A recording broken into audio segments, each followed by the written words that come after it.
Now to the action at Celtic Park, where Motherwell fielded a side including goalkeeper Andy Goram, the player who sat out the last match due to a row over his private life. Motherwell lost 7 goals on that occasion. Goram determined to prove a point or two yesterday. Match commentator Archie McPherson.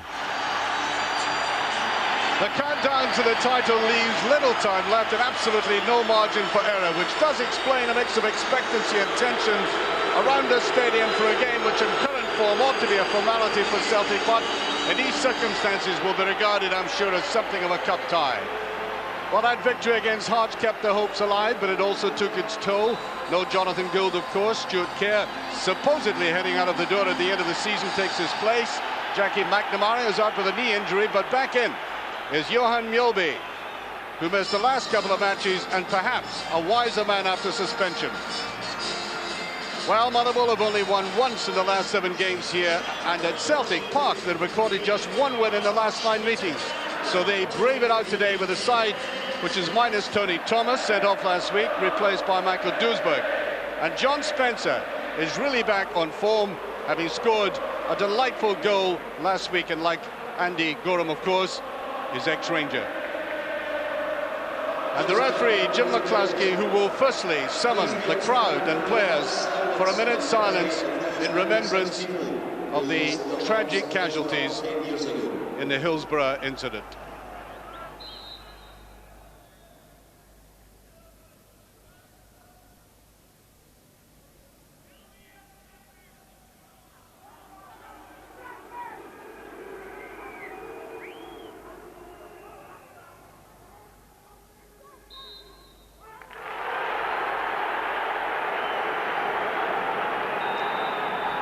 Last time they met, you felt at one stage somebody should throw in the towel as Celtic piled on 7 against 10 men. But in fact, looking back on that, Motherwell actually played some very good football that night. However, that's like telling the supporters that the band was in tune as the Titanic went down. And with Celtic having scored 28 goals in the last 8 games, they're not going to be in the mood to offer life belts to the opposition today. There's a little nervy jab back, and a man who is going to have a fair roasting all afternoon. Frankly, he is of the sanguine character not to be too perturbed about all of this.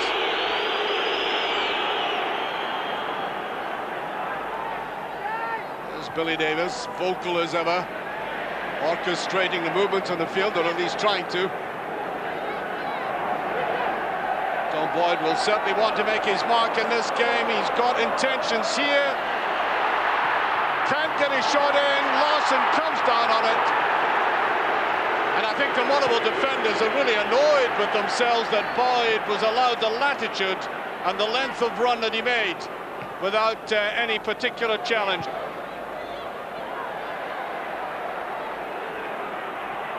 That's well done there and hooked away by Burley. Brannan, back to McMillan. There's Goodman in. Tom Boyd right in the middle there. McMillan doing a lot of probing, as I said he might do. There's a touchdown to Goodman. Too many Celtic bodies round that though. And Celtic trying to counter-attack, and it could be successful. Weghorst on the left. Viduka going right through. He might go right through in his own. Good coverage by the Motherwell defence there. They got back very quickly. Here's Larsson, corner kick. And really, Motherwell have been put under pressure as a result of themselves advancing downfield and leaving themselves exposed to this burst. So, all the big men in for this again. Weghorst adding to that dimension of height that they have in there. The likes of Reset and Mjolby, and Andy Goram getting the touch. There's a great save by and Larsson ought to have put that away. Wonderful save by Goram. But you would have expected Larsson to bury it. Now the ball coming through a rock of players. It was always going to be very difficult, but he's always a great line, instinctive goalie.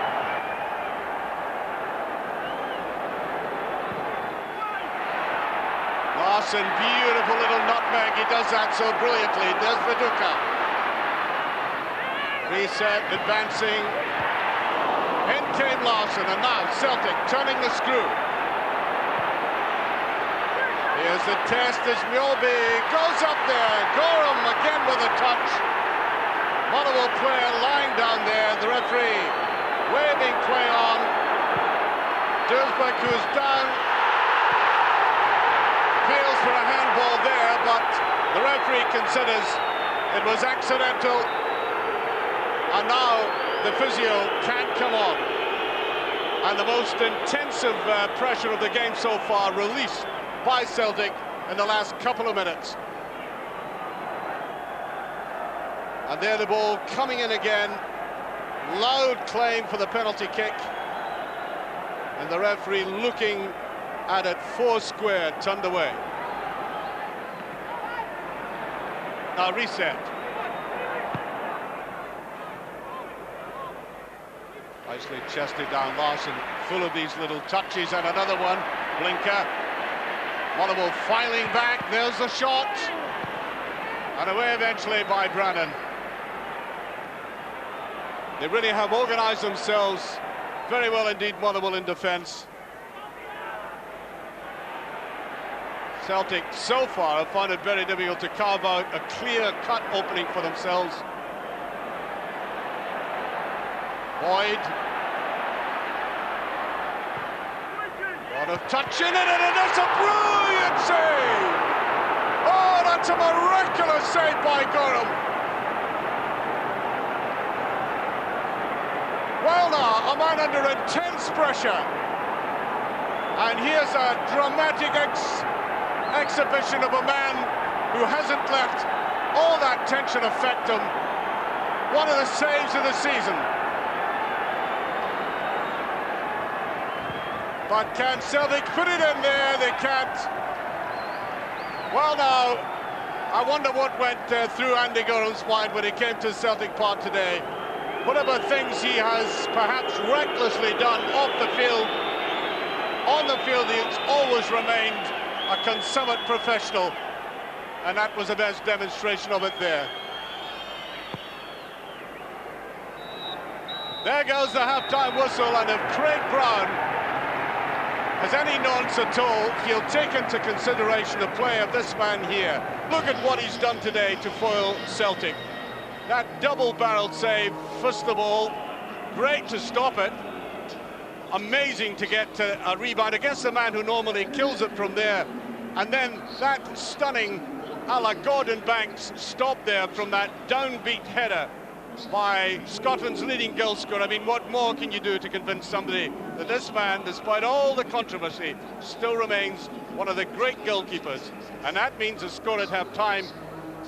Brilliance for Pai. I think the signs were showing in the last 5 minutes of that first half that Celtic were beginning to take, as far as Motherwell are concerned, ominous command, raiding into that penalty area with a bit more aggression than they had been in the previous 20 minutes.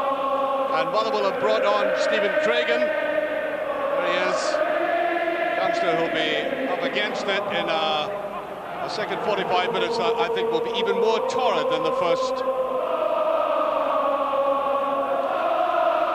Well, the Celtic supporters might have been thwarted by watching Andy Goram making these superlative saves, but they're now giving it the full choral verve to inspire the side.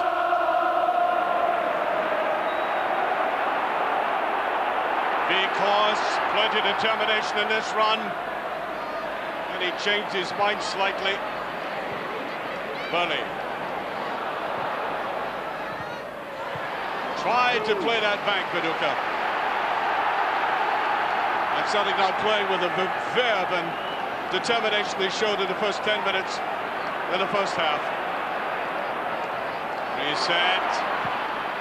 And it clips the bar. Goram had absolutely no chance with that one. Well, the big fellow has been playing at the back, and he decided to make that run forward here. He could have played it to the side, judged it well, and look, scrapes the paintwork off the wood.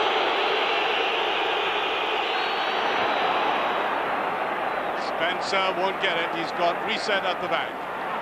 Now Blinker. Move from that wide left position. I know he hasn't pushed forward all that much in the game. Burnley, he'll let fly, and down goes Goram again. And I think he's angry with his defence and allowing that free path in for Burnley, who, as we all know, can hit them very clinically from just about there. Parried again by Goram. Oh, I don't think there's any doubt that Celtic are disturbed by the absence of Paul Lambert. Simply cannot get going as fluidly in midfield. I think a great deal of Lambert's work goes unsung, but he adds solidity and predictability to Celtic's midfield. There goes Vikos. That's a decent ball again, and they're hobbling away. And there's a bit of a pull. That's a free kick. Stupidly conceded that time by McCullough, and he'll get a booking for that. Larsson left with the responsibility of taking this free kick, and then puts it out there. It's going to be driven in, and that passes from Burnley's shot. It passes Harold Bradback. Really drove it in low. And Blinker coming on the tail end of it as well.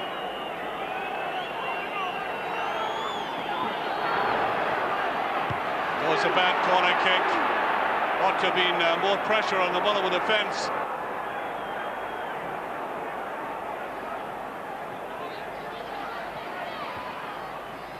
Still can't clear it effectively. That's a tempting one. Goram with the touch. Away goes Goodman. Behind it, Celtic get a penalty kick. The two players clashing there, right on the edge of the box. Bradback coming in, and Goodman losing his sense of discipline, going in after him. Watch this. Yes, indeed, that was a reckless tackle. Against Goram. In it goes. And this man is only 3 goals away from scoring his 60th for the club since he joined them. Celtic are 1-up.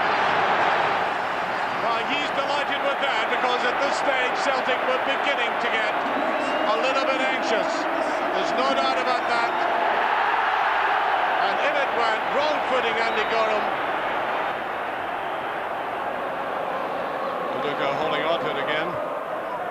Let's have that particular strength. Getting it off nicely. Blinker. Boyd. Who suddenly got free there. Viduka looked as if he might fly at it. Oh, and he seemed to hit the ground more than anything else. Beautiful little combined movement there. And for the first time in the game, these two really combined.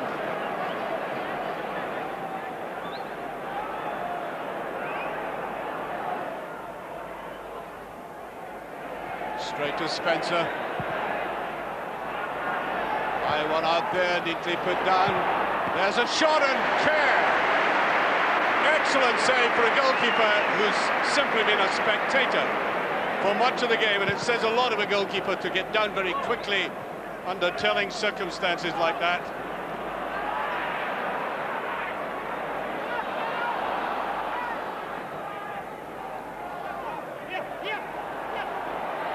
Nicholas, several minds as to what to do here. Should be cleared by Burley, all right. Back to very good clearance. That's going to be a free kick. Yes, Larsson's going down in a crumpled heap that time with that challenge. Well, you see them both going for the ball at the moment, and then, oof, that really is hard. Right into the ribs by Teal. Down they go, and surprisingly, no booking. Never be ending of this match for Celtic, though. That's a better ball, McKinley. quite happy to drag the ball to the outside and get the corner kick. Now McKinley.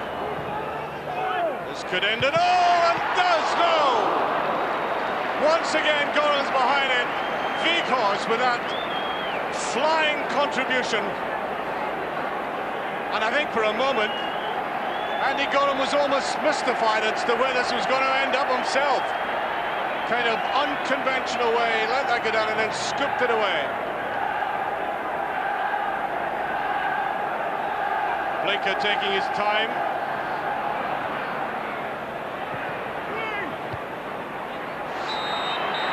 And there goes the final whistle. That, in the background, is not just a roar of celebration, but of relief as well, because although Celtic dominated this game and the goalkeeper, Stuk, had hardly anything to do, there was that nervy last 5 minutes when Motherwell forced a couple of corners. But the two men, I suppose you have to mention Andy Goram for making it only 1-0. It could have been infinitely more.